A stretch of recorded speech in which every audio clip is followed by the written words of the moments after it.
Episode 140। अभी 50 दिन भी नहीं बीते थे कि एलेक्स में आया बदलाव स्पष्ट रूप से दिखाई देने लगा था।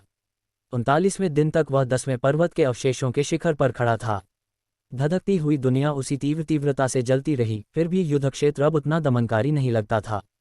लावा की नदियां, जो कभी उसे सावधानीपूर्वक चलने के लिए मजबूर करती थीं, अब महज पर्यावरणीय कारक बनकर रह गई थीं। उसका शरीर साधारण प्रतिरोध से परे जाकर अनुकूलित हो चुका था। वह ऐसी अवस्था में पहुंच गया था जहां बाहरी परिस्थितियां अब उसके कार्यों को निर्देशित नहीं करती थीं। 10वें पर्वत का अंतिम राक्षस उसके सामने ढह गया। उसका शरीर धीरे धीरे विघटित हो गया, एलेक्स के अंतिम प्रहार के पीछे छिपी सटीक और केंद्रित शक्ति को सहन करने में असमर्थ। कोई व्यर्थ गति नहीं थी, कोई अतिरिक्त शक्ति नहीं, केवल नियंत्रित परिणाम। इसके बाद सन्नाटा छा गया। फिर वह परिचित ध्वनि उसके मन में गूंज उठी, डिंग, आप लेवल 63 पर पहुंच गए हैं। एलेक्स ने कोई बाहरी प्रतिक्रिया नहीं दी। वह बस कुछ पल के लिए स्थिर खड़ा रहा और फिर एक बार सिर हिलाया।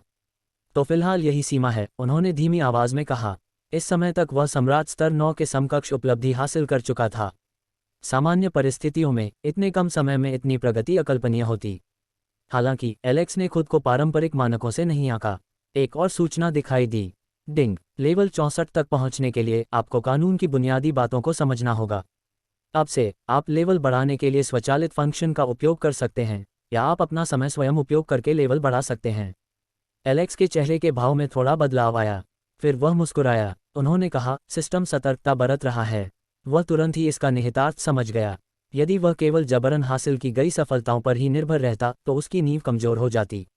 उसकी ताकत अस्थायी रूप से बढ़ सकती थी, लेकिन लंबे समय में उसके विकास की संरचनात्मक अखंडता ध्वस्त हो जाती। यह विकल्प कोई सीमा नहीं थी, ये सुरक्षा थी। मुझे लगता है कि मैं नियमों को समझने से पहले एक से अधिक नियमों को समझ लूंगा, एलेक्स ने सोचा। हालांकि उसकी नज़र बाकी बचे पहाड़ों की ओर मुड़ गई। अभी भी 26 बचे थे। अगर मैं अभी रुक जाऊं तो इससे समग्र प्रगति धीमी हो जाएगी। निष्कर्ष तुरंत निकल आया, वह सबसे पहले काम खत्म करेगा, फिर पूरी तरह से कानूनों पर ध्यान केंद्रित करें। उनका रुख बदल गया। अब तक वह युद्ध को एक परिष्करण विधि के रूप में देखता था। उसने लड़ाइयों को लंबा खींचा, पैटर्न का विश्लेषण किया और हर मुठभेड़ का उपयोग दक्षता में सुधार करने के लिए किया। वह चरण यहीं समाप्त हुआ। इस बिंदु से आगे गति ही प्राथमिकता बन गई। बिना कुछ और कहे एलेक्स आगे बढ़ गया। 11वां पर्वत कुछ ही घंटों में ढह गया। राक्षसों को अनुकूलन करने का समय नहीं मिला, उनके पास समन्वय करने का समय नहीं था। एलेक्स की हरकतें सीधी और निरंकुश हो गई थीं। हर हड़ताल के परिणामस्वरूप बर्खास्तगी हुई। हर कदम पल भर में दूरी तय कर लेता था। तनाव के कारण उसके शरीर के भीतर का दबाव अब घटता बढ़ता नहीं था। यह एक स्थिर, अनुकूलित अवस्था में बना रहता था। उसकी मांसपेशियां, हड्डियां और त्वचा एक एकीकृत प्रणाली के रूप में कार्य करती थीं, जो बल को लगभग पूर्ण कुशलता से वितरित करती थीं। उनके इस फैसले के बाद पहले सप्ताह के अंत तक 5 और पहाड़ ढह चुके थे। गति लगातार बढ़ती रही। उस प्रचंड क्षेत्र में समय ने अपनी संरचना खो दी। लगातार लड़ाई के बीच दिन एक जैसे लगने लगे। मापने योग्य एकमात्र चर प्रगति थी। 2 महीने बीत गए। उस अवधि के अंत तक एलेक्स 36वें पर्वत की चोटी पर पहुंच चुका था।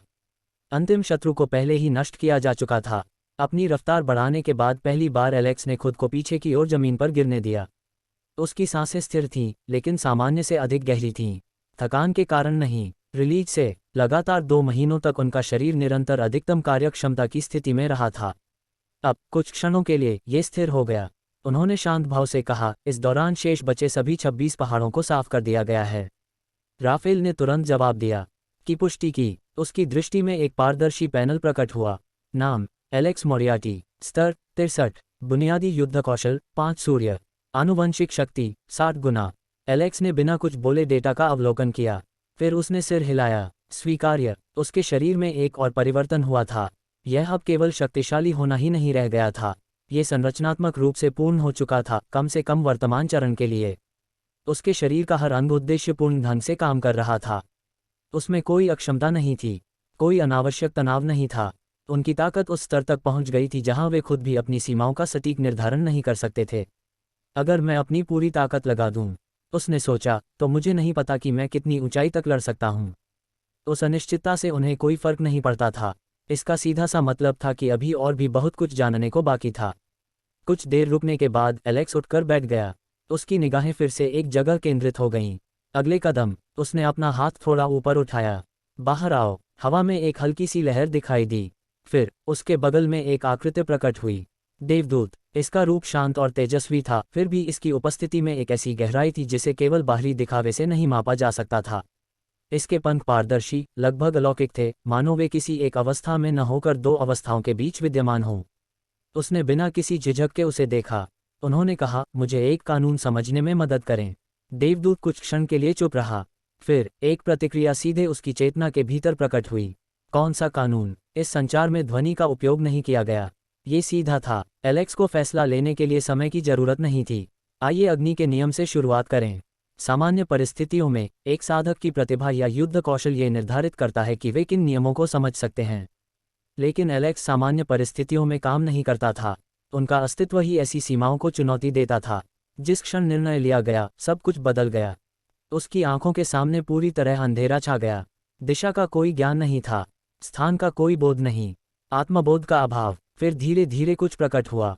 पंक्तियां, असंख्य पंक्तियां। वे अंधकार में अनंत तक फैले हुए थे, आपस में गुथे हुए, एक दूसरे पर चढ़े हुए, अलग होते हुए और फिर से जुड़ते हुए ऐसे पैटर्न में थे जिन्हें पूरी तरह से समझा नहीं जा सकता था। प्रत्येक पंक्ति किसी मूलभूत चीज का प्रतिनिधित्व करती थी।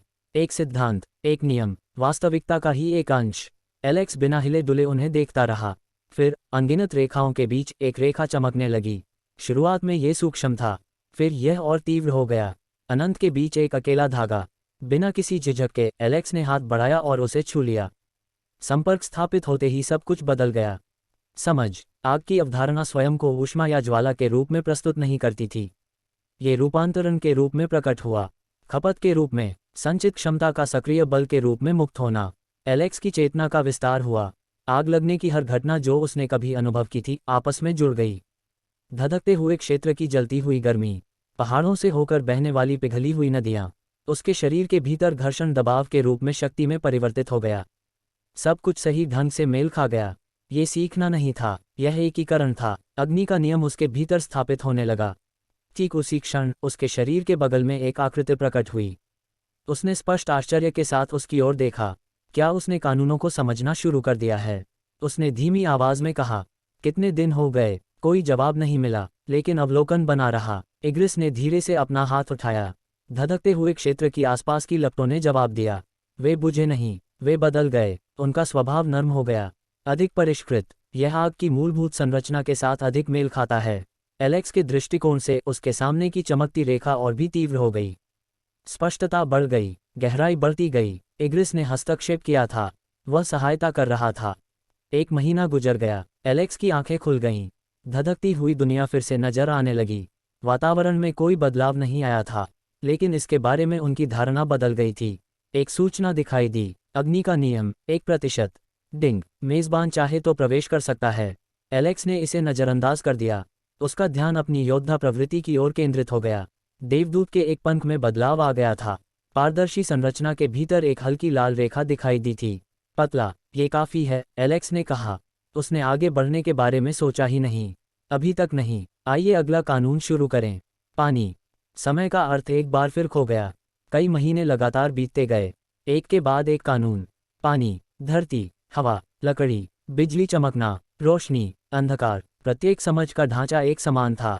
अंधकार, पंक्तियां, चयन, संपर्क करना, एकीकरण। लेकिन हर कदम के साथ जटिलता बढ़ती गई, विरोध बढ़ता गया, गहराई बढ़ती गई। फिर भी एलेक्स ने अपनी गति धीमी नहीं की। उसका शरीर निरंतर समझने की अवस्था में रहा। एक कानून के स्थिर होने के साथ ही दूसरा कानून शुरू हो जाता था। प्रक्रियाएं एक दूसरे से ओवरलैप हो रही थीं, आपस में गुथे हुए। उन्होंने एक दूसरे को मजबूत किया। बाहर से देखने पर यह अब क्रमबद्ध शिक्षण के रूप में प्रतीत नहीं होता था, यह एक सतत परिवर्तन के रूप में प्रकट हुआ। इग्रिस ने यह सब चुपचाप देखा। पहले तो उन्होंने प्रगति पर नजर रखने का प्रयास किया, फिर वह रुक गया। क्या वह एक समय में एक ही नियम को समझ रहा है, उसने सोचा, या एक साथ कई नियमों को? इसका कोई स्पष्ट उत्तर नहीं था। हर दिन बदलाव जमा होते गए, हर दिन गहराई बढ़ती गई। इग्रिस ने निष्कर्ष निकाला, ये सामान्य समझ से परे है। उन्होंने हस्तक्षेप नहीं किया, वह बस देखता रहा। 8 महीने बीत गए। एलेक्स ने एक बार फिर अपनी आंखें खोलीं। इस बार बदलाव स्पष्ट था। वह धधकती दुनिया अलग ही दिखाई दी, इसलिए नहीं कि उसमें कोई बदलाव आया था, लेकिन क्योंकि अब वह इसे समझ गया था। लौ की हर हलचल, तापमान में हर बदलाव, पदार्थ और ऊर्जा की प्रत्येक परस्पर क्रिया, ये सब कुछ उन पैटर्न का अनुसरण कर रहा था जिन्हें अब वह समझ सकता था। राफेल, उसने शांत भाव से कहा, मैंने 8 मौलिक नियमों को समझ लिया है। उनके बयान में कोई झिझक नहीं थी।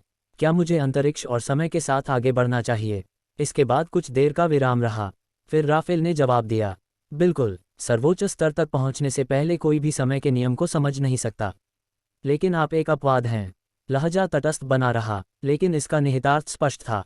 राफेल ने आगे कहा, यदि आप सभी आवश्यक नियमों का उपयोग करके अपने आंतरिक ग्रह का निर्माण करते हैं, तो आपका भविष्य का आंतरिक ब्रह्मांड एक शाही ब्रह्मांड में विकसित होगा। एलेक्स कुछ देर तक चुप रहा। फिर उसने सिर हिलाया, मैं समझता हूँ।